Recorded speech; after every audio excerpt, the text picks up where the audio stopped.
నమస్తే, welcome to ABN clinic. Orthopaedic సమస్యలను ఎలా నివారించవచ్చు? ఆర్థరైటిస్ అంటే ఏమిటి? ఆర్థరైటిస్ కు కారణం ఏమిటి? మోకాలి శస్త్రచికిత్స తర్వాత ఎలాంటి జాగ్రత్తలు తీసుకోవాలి? కీళ్ల నొప్పులు ఎదుర్కొంటున్న వ్యక్తి చేసే వ్యాయామాలు ఏమిటి? మోకాళ్ల నొప్పులకు ఎటువంటి చికిత్సా విధానాలు అందుబాటులో ఉన్నాయి?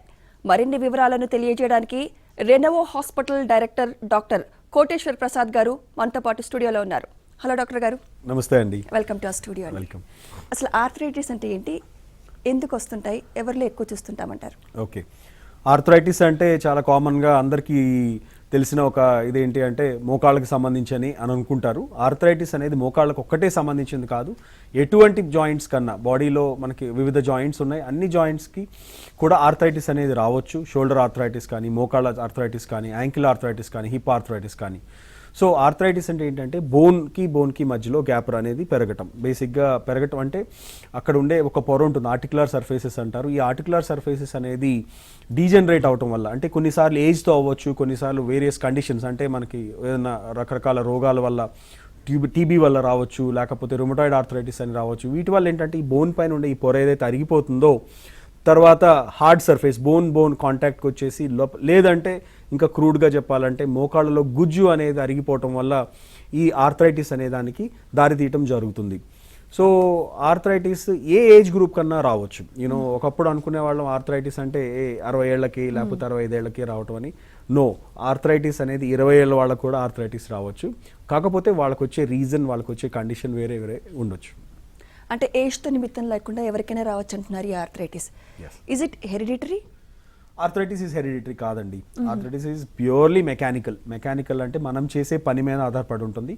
ఇప్పుడే నేను చెప్పినట్టు ఈ యంగ్ ఏజ్ గ్రూప్లో 20 years 25 years వాళ్ళకి వచ్చే ఆర్థరైటిస్ అనేవి ప్రీ ఎగ్జిస్టింగ్ కండిషన్స్ వల్ల. ప్రీ ఎగ్జిస్టింగ్ కండిషన్స్ అంటే కొంతమందికి కొన్ని రకాల ఈ అంటే బోన్స్కి సంబంధించిన రోగాలు ఉండి వాటి నుంచి ఈ పొర అనేది అరిగిపోవటం, తర్వాత జాయింట్స్ అనేవి ఫ్యూజ్ అయిపోవటం వల్ల అది వస్తుంది. అదర్వైజ్ ఏజ్ కానీ లేకపోతే ఏదో జెనెటిక్ ప్రీడిస్పోజిషన్. చాలామంది అడుగుతుంటారు పేషెంట్స్ దట్ సార్ మా అమ్మగారికి ఆర్థరైటిస్ వచ్చింది, నాకు కూడా ఆర్థరైటిస్ వస్తుందని.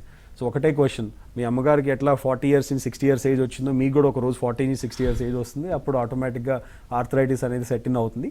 So however quality of life కూడా చాలా చాలా ఇంపార్టెంట్ ఈ ఆర్థరైటిస్ విషయానికి వస్తాయి. రైట్, కాలర్ తీసుకుందామండి. రవి గారు లైన్లో ఉన్నారు. హలో. హలో, నమస్కారం సార్. నమస్తే అండి, చెప్పండి మీ సమస్య ఏంటో చెప్పండి. రవి గారు, డాక్టర్ గారు ఉన్నారు. మోకాల్లో నీరు జరిగింది సార్, అది ఓస్టియో ఆర్థరైటిస్ అని అంటా ఉన్నారు. దానికి ఆర్థోస్కోపీ చేసి నీరు తీయాలంటా ఉన్నారు, కరెక్టేనా సార్? అది మోకాళ్ళలో నీరు రావటం ఆర్థరైటిస్ రెండు డిఫరెంట్ ఆస్పెక్ట్స్. ఓకే, మోకాళ్ళలో నీరు ఎందుకు వచ్చింది అనేది ముందు తెలుసుకోవాలి. అంటే మీకు ఏమైనా దెబ్బ తగలటమా, లేకపోతే ఇంకేదన్నా ఇన్ఫ్లమేటరీ పెథాలజీ, అంటే బాడీ లోపల ఏమన్నా ఇన్ఫెక్షన్స్ వచ్చి కూడా మోకాల్ వాపు అనేది రావటం సహజం. సో ఆర్థరైటిస్ అనేది కంప్లీట్గా డిఫరెంట్ అండి. సో ఈ మోకాళ్ళలో నీరు వచ్చిన దానికి ఫస్ట్ సింపుల్గా టెస్ట్ ఏంటంటే ఒక ముందు ఎక్స్రే తీసి చూస్తాం. ఎక్స్రేలో ఏమైనా ఇంజురీ ఉందా, ఇంజురీ లేదనుకోండి ఆ లోపల ఉన్న ఫ్లూయిడ్ తగ్గడానికి చాలా ఎక్కువగా ఉందనుకోండి ఆ ఫ్లూయిడ్ని మనం తగ్గిస్తాం. ఎందుకంటే నీ జాయింట్లో వాల్యూమ్ ఆఫ్ ద ఫ్లూయిడ్ అనేది చాలా తక్కువ ఉంటుంది. ఎప్పుడన్నా ఇలాంటి దెబ్బలు తగిలినప్పుడు లేకపోతే ఇంకేదైనా ఇష్యూస్ వచ్చినప్పుడు ఈ ఫ్లూయిడ్ అనేది పెరుగుతుంది. సో ఎక్కువగా పెరిగినప్పుడు దాన్ని ఒక సూది వేసి మనం తీసి ఆ ఫ్లూయిడ్ని టెస్ట్కి పంపిస్తాం ముందు. సో దాంట్లో ఏమైనా ఇన్ఫెక్షన్ ఉందా ఆ ఇన్ఫెక్షన్ ఉందా చూసుకొని, ఆ ఇన్ఫెక్షన్ ఉంది అని అనుకుంటే దానికి తగ్గట్టు మందులు వాడుకోవటం ఇవన్నీ చేయటం జరుగుతుంది. లేదు అంటే స్ట్రైట్ అవే కన్ఫర్మేటరీ అంటే ఇప్పుడు చూడండి, ప్రతిదానికి నేను ఓపెన్ చేసి చూడాల్సిన అవసరం లేదు. ఈ రోజుల్లో ఎంఆర్ఐ వచ్చేసింది, అల్ట్రాసౌండ్స్ ఉన్నాయి, లేకపోతే వివిధ రకాల టెస్టులు ఉన్నాయి. ఒక అల్ట్రాసౌండ్ స్కాన్ చేయించండి, లేకపోతే ఒక ఎంఆర్ఐ స్కాన్ చేయించండి. దాంట్లో మీ నీ జాయింట్లో ఉండే ఏమన్నా ఇవి భాగాలు ఏమన్నా దెబ్బతిన్నాయా అనేది చూసుకొని దాన్ని బట్టి మీరు ఆర్థ్రోస్కోపీ కానీ లేకపోతే ఫర్దర్ ట్రీట్మెంట్ కానీ చేసుకోవచ్చు. సో స్ట్రైట్ అవే ఆర్థ్రోస్కోపీకి నేను సజెస్ట్ చేయనండి. రైట్, ఇంకో కాలర్ అండి. ఆదినారాయణ గారు లైన్లో ఉన్నారు. హలో ఆదినారాయణ గారు, నమస్తే అండి, చెప్పండి మీ సమస్య ఏంటో. డాక్టర్ గారు ఉన్నారు. నమస్తే అండి. నమస్తే అండి. ఇది లెఫ్ట్ని అండి సైనోవైటిస్ తో సఫర్ అవుతున్నానండి 6 months నుంచి. మోకాలంతా వాసింది. ఓకే, డయాబెటిస్ ఉందండి? నడచడానికి ఇబ్బందికరంగా ఉంది. Okay, so left knee synovitis, మీరు టెక్నికల్గా కరెక్ట్ పదం చెప్పారు. సైనోవైటిస్ అనేది బేసిక్గా మోకాల్లో ఉండే ఒక పొర, మోకాలు భాగంలో పైన ఉండే ఒక పొర. ఈ సైనోవైటిస్ కూడా ఎందుకు వస్తుంది? సేమ్ ఇందాక మనం డిస్కస్ చేసుకున్నట్టే సైనోవైటిస్ కూడా ఎనీ ఇన్ఫ్లమేషన్ కానీ, ఎనీ ఇన్ఫెక్షన్స్ కానీ, లేకపోతే ఆర్థరైటిక్ ఇన్ఫ్లమేషన్ కానీ, వీటి వల్ల కూడా సైనోవైటిస్ వచ్చే అవకాశం ఉంటుందండి. ఈ సైనోవైటిస్ని మనం జనరల్గా యాంటీబయాటిక్స్తో తగ్గించుకోవచ్చు.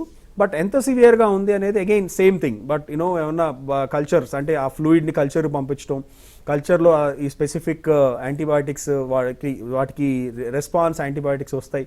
సో వాటిని యాంటీబయాటిక్స్ని వాడుకోవడం వల్ల సైనోవైటిస్ వస్తుంది. కొంతమంది డయాబెటిక్స్లో కూడా ఎక్కువగా చూస్తూ ఉంటాం.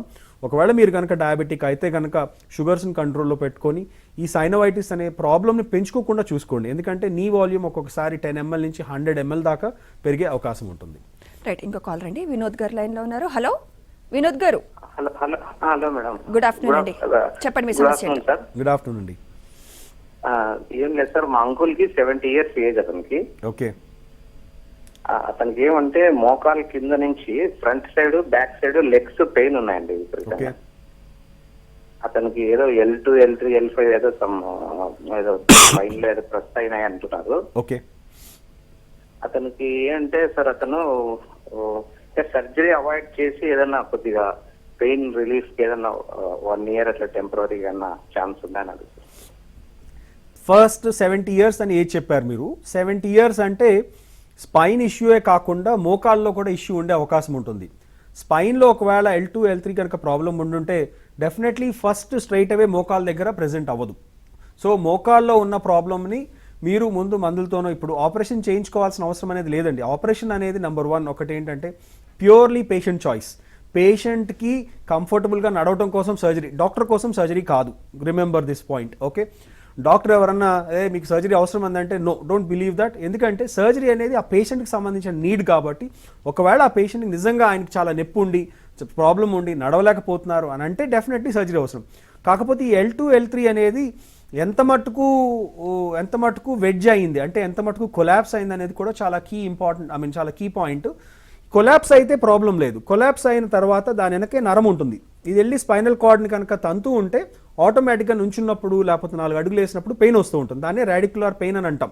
సో ఈ రాడిక్యులర్ పెయిన్ ఉంది అని అంటే కనుక 70 years మరి కోమార్బిడిటీస్ అంటే వేరే రకరకాల అంటే డయాబెటీస్, హైపర్ టెన్షను, లేకపోతే ఇంకా హార్ట్కి సంబంధించిన ప్రాబ్లమ్స్ ఉంటే మాత్రం డెఫినెట్లీ 70 yearsకి స్పైన్ సర్జరీ అయితే నాట్ వెరీ అడ్వైజబుల్. బట్ లేదు బట్ ఆయనకి ఈ ప్రాబ్లం కన్నా, ఆయన లైఫ్ స్టైల్ కన్నా ఈ ప్రాబ్లం ఎక్కువ ఉంది అని అనుకుంటే సర్జరీ అనేది ఏ టైంలో ఉన్నా చూసుకొని చేసుకుంటున్నా తప్పలేదండి. అండ్ ఈ రోజుల్లో డెఫినెట్లీ లేటెస్ట్ అడ్వాన్సెస్ వచ్చేసినాయి. మైక్రోస్కోపిక్ సర్జరీస్ చేస్తున్నాం. ఎస్పెషలీ అసలు డే కేర్ కింద మార్నింగ్ అడ్మిట్ అయ్యి ఈవినింగ్ పంపించేది కూడా చేస్తున్నాం అనమాట. రైట్, ఇంకో కాల్ రండి. తులసి గారు ఉన్నారు లైన్లో. హలో హలో అమ్మా. తులసి గారు నమస్తే అండి, చెప్పండి మీ సమస్య ఏంటో. నాకు మోకాలు నొప్పి అమ్మా, మోకాలు చెప్పు అరిగిపోయింది అన్నారు. ఓకే, చెప్పు అరిగిపోయింది అన్నారమ్మా. అవును సార్. ఎన్ని సంవత్సరాల నుంచి అరిగిపోయింది అన్నారు? అంటే నాకు 4 years బ్యాక్ వచ్చింది సార్ ఇలాగా. ఓకే. ముడుకు నొప్పి ఎక్కువగా వచ్చింది సార్. మీ ఏజ్ ఎంత ఉంటుందమ్మా? నాకు ఇప్పుడు 63 years అండి.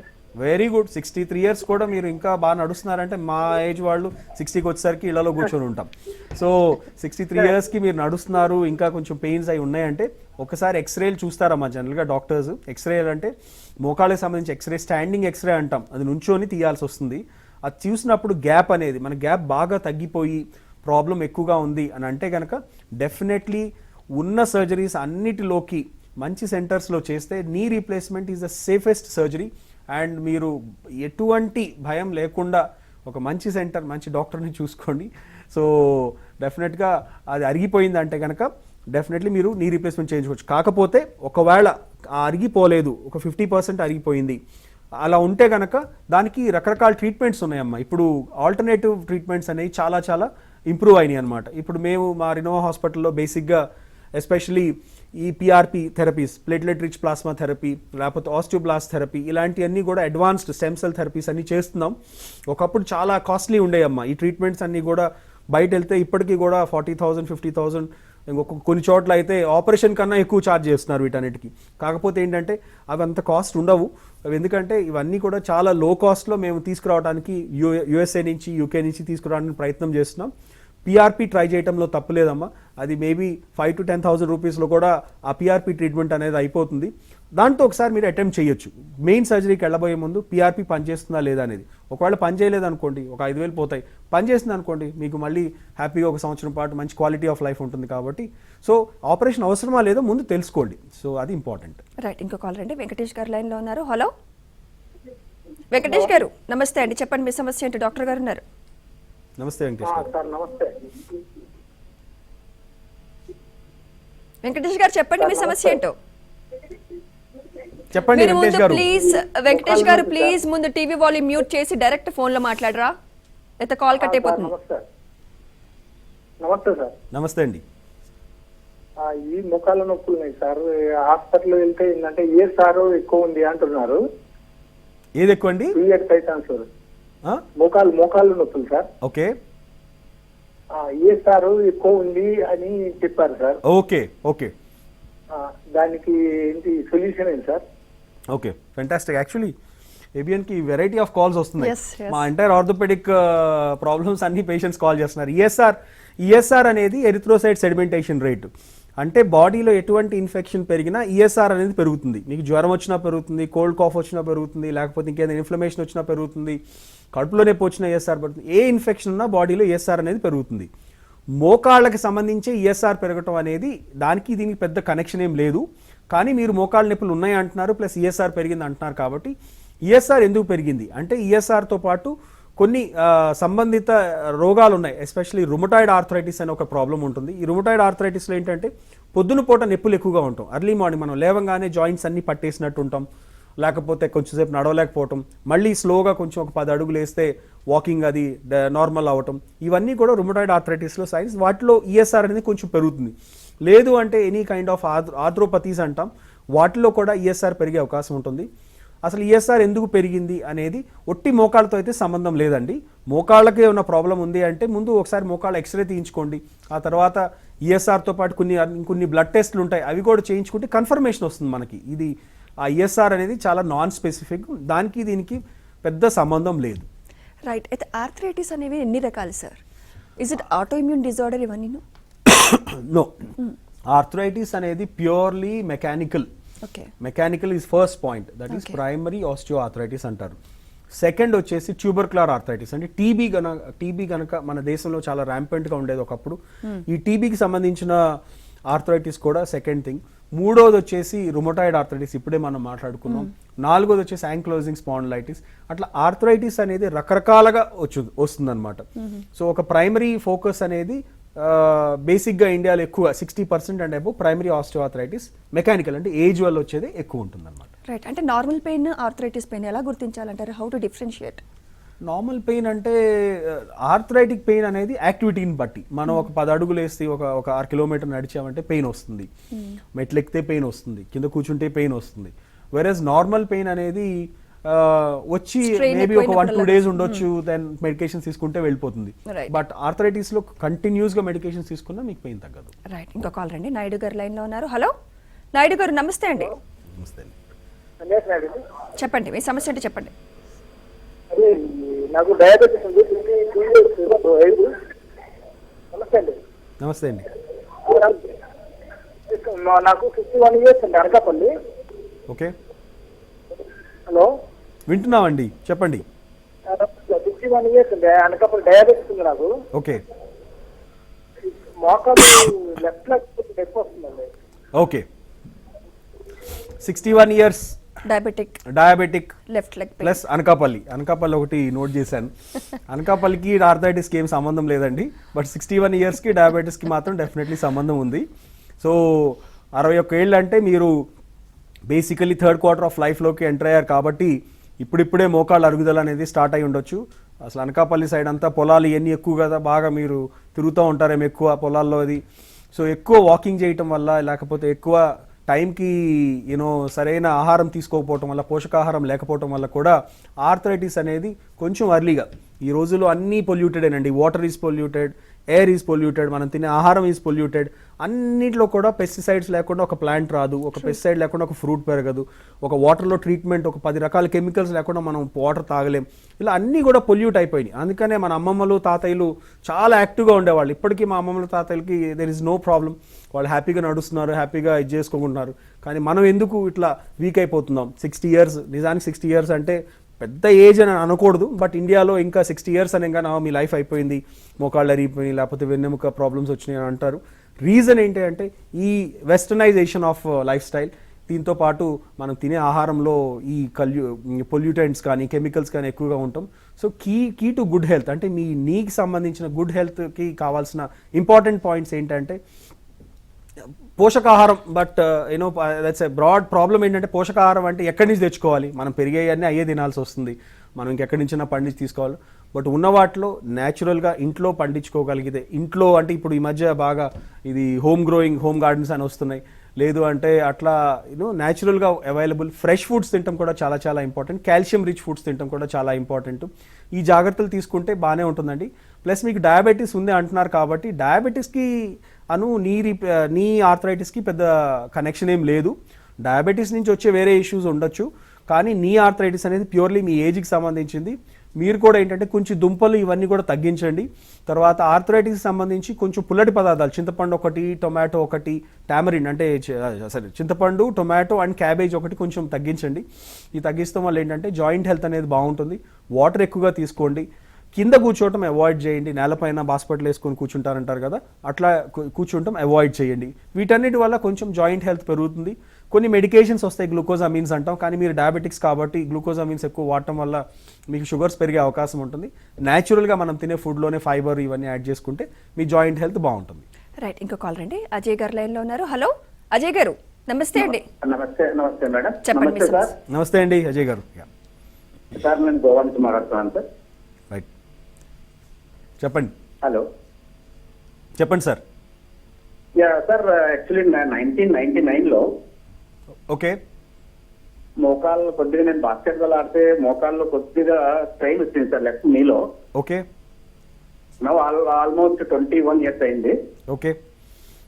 లాస్ట్ వీక్ కొద్దిగా పెయిన్, తర్వాత స్వెల్లింగ్ ఉంటే డాక్టర్ చూపించారు సార్. ఓకే. సార్ ఎక్స్ట్రా తీసుకోమన్నారు, తర్వాత కొంచెం ఫోలిక్ యాసిడ్ టాబ్లెట్స్, తర్వాత ఇంకోటి ఏదో ఇచ్చారు. Folic acid. ఓకే. స్ట్రెయిన్ కొద్దిగా తక్కువ ఉంది సార్. ఎక్స్రే ఏమంటున్నారంటే orthotic changer left knee and relevant medical joint sprain, medial joint sprain వచ్చింది సార్ ఎక్స్రేలో. ఓకే. నొప్పి తగ్గింది సార్, కానీ కొద్దిగా ఎక్కువ నడిస్తే తర్వాత కొంచెం లాంగ్ స్టాండింగ్ లో చాలా పెయిన్ ఉంటుంది సార్. ఓకే. దీనికి ఏమైనా ఆల్టర్నేట్ సార్? 21 years బ్యాక్ ఏం జరిగిందన్నారు? Just while playing basket ball, కొద్దిగా బాల్ వేసేటప్పుడు కింద జంప్ అయిన తర్వాత ఆ లెఫ్ట్ నీలో కొద్దిగా స్వెల్లింగ్, తర్వాత స్ట్రెయిన్ వచ్చింది సార్. రైట్. సో అజయ్ గారు, 21 years బ్యాక్ మీరు ఆడిన గేమ్ వల్ల ప్రాబబుల్లీ నీ జాయింట్ అంటే ఒక మోకాల్లో కొన్ని ప్రైమరీ స్టెబిలైజర్స్ అంటాం, ACL, PCL, meniscus and LCL, MCL అని ఇవన్నీ స్ట్రక్చర్స్ మీ మోకాలు బాగా పనిచేయడానికి అవి ఎప్పుడు కూడా మెయింటైన్ అవుతూ ఉంటాయి. ప్రాబబుల్లీ మీరు అప్పుడులో 21 years బ్యాక్ ఫుట్బాల్ ఆడినప్పుడు ఆ ఇంజురీ అయినప్పుడు ఆ ప్రైమరీ స్టెబిలైజర్స్లో ఏదైనా దెబ్బ తగిలి ఉండొచ్చు అనేది నా అభిప్రాయం. బట్ మీరు దానికి సంబంధించి పెద్ద యాక్టివ్గా ట్రీట్మెంట్ తీసుకుని ఉండకపోవచ్చు. ఏంటంటే చాలామంది పర్లేదు కొంచెం నొప్పి ఉంది, లేకపోతే దాన్ని నెగ్లెక్ట్ చేయటం, దాని తర్వాత ఏమవుతుంది, ఫస్ట్ ప్రాబ్లం చిన్నగానే స్టార్ట్ అవుతుంది. బట్ మీకు 21 years పట్టింది దట్ ఈ డ్యామేజ్ స్ట్రక్చర్ డ్యామేజ్ అవుతూ సరౌండింగ్ స్ట్రక్చర్స్ని డ్యామేజ్ అవడానికి. సో హవెవర్ బెస్ట్ థింగ్ ఒకటి MRI చేయించుకోండి. మీరు MRI చేయించుకుంటే ఏ స్ట్రక్చర్ ఎలా ఉందనేది మనకు తెలిసిపోతుంది. సో దాన్ని బట్టి మీరు ట్రీట్మెంట్ నెక్స్ట్ ఫర్దర్ ఏం చేసుకోవచ్చు అనేది, కొన్ని ఆర్థోస్కోపీతో సర్జరీస్ ఉంటాయి, లేకపోతే కొన్ని కన్జర్వేటివ్ ఏం చేయకుండానే కొన్ని మందులతో తగ్గించుకోవచ్చు, లేకపోతే కొన్ని ఎక్స్టర్నల్ సపోర్ట్స్ అంటారు బ్రేసెస్తో, వాటితో కూడా మీరు మీ లైఫ్ స్టైల్ని క్యారీ ఆన్ చేయొచ్చు. So first get a scan done, దాన్ని బట్టి మీరు next further course of action మీకు ఏంటంటే మీకే తెలుస్తుంది. ఇంకో కాలర్ అంటే నెల్లూరు నుంచి సుబ్రహ్మణ్యం గారు లైన్లో ఉన్నారు. హలో సుబ్రహ్మణ్యం గారు, నమస్తే అండి. మీ సమస్య ఏంటో చెప్పండి, డాక్టర్ గారు ఉన్నారు. మా మిస్సెస్ 58 ఏజ్. ఓకే.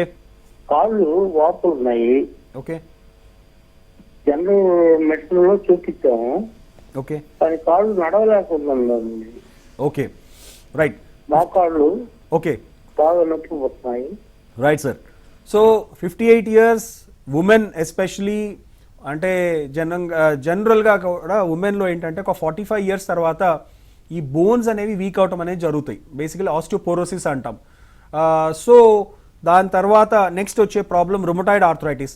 ఊరికే వాపులు ఎందుకు వస్తున్నాయి అనేది కొన్ని బ్లడ్ టెస్టులు చేయించుకోవచ్చు అండి. సిఆర్పి అనేది ఆర్ఏ ఫ్యాక్టర్ అనేది ఉంటుంది బాడీలో.